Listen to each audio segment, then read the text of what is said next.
ప్రపంచం మొత్తం ఎలాంటి కల్చరల్ డిఫరెన్స్ లేకుండా జరుపుకునేది ఒక న్యూ ఇయర్ మరియు వ్యాలంటైన్స్ డే మాత్రమే. అసలు ఫిబ్రవరి 14నే వ్యాలంటైన్స్ డే అని ఎందుకు అంటారు? అసలు ఇది ఏ కంట్రీ కల్చర్? ఇంతకీ వ్యాలంటైన్ అంటే ఏంటి? ఇలాంటి ఎన్నో ఇంట్రెస్టింగ్ ఫ్యాక్ట్స్ మీకోసం.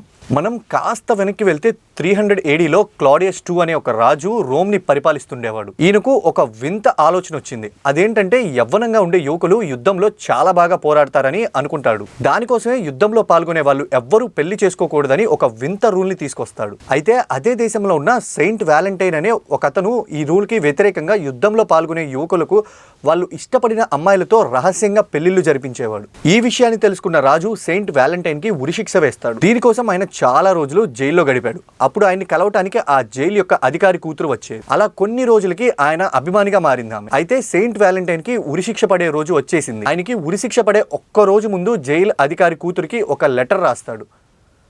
ఆ లెటర్ కింద లాస్ట్లో వ్యాలంటైన్ అని సంతకం చేస్తాడు.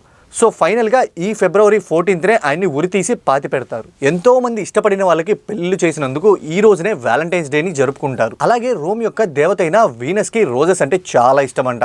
అందుకే అప్పటి నుంచి రోజెస్ ని ప్రేమకి చిహ్నంగా చెప్తారు. ఇందులో ఇంకొక ఇంట్రెస్టింగ్ థింగ్ ఏంటంటే ఈ ప్రతి సంవత్సరం వ్యాలంటైన్స్ డేకి 10 లక్షల గ్రీటింగ్ కార్డ్స్ దాకా సేల్ అవుతాయి అంట. అందులో ఎక్కువగా ఆడవాళ్లే కొంటారు. సో ఈ వ్యాలంటైన్ యొక్క డెత్ డేని మనం వ్యాలంటైన్స్ డేగా జరుపుకుంటామని మీకు ముందు తెలిస్తే కింద కామెంట్స్ లో మెన్షన్ చేయండి. So that's it all for you guys, signing off. మరొక ఇంట్రెస్టింగ్ వీడియోతో మళ్ళీ కలుద్దాం.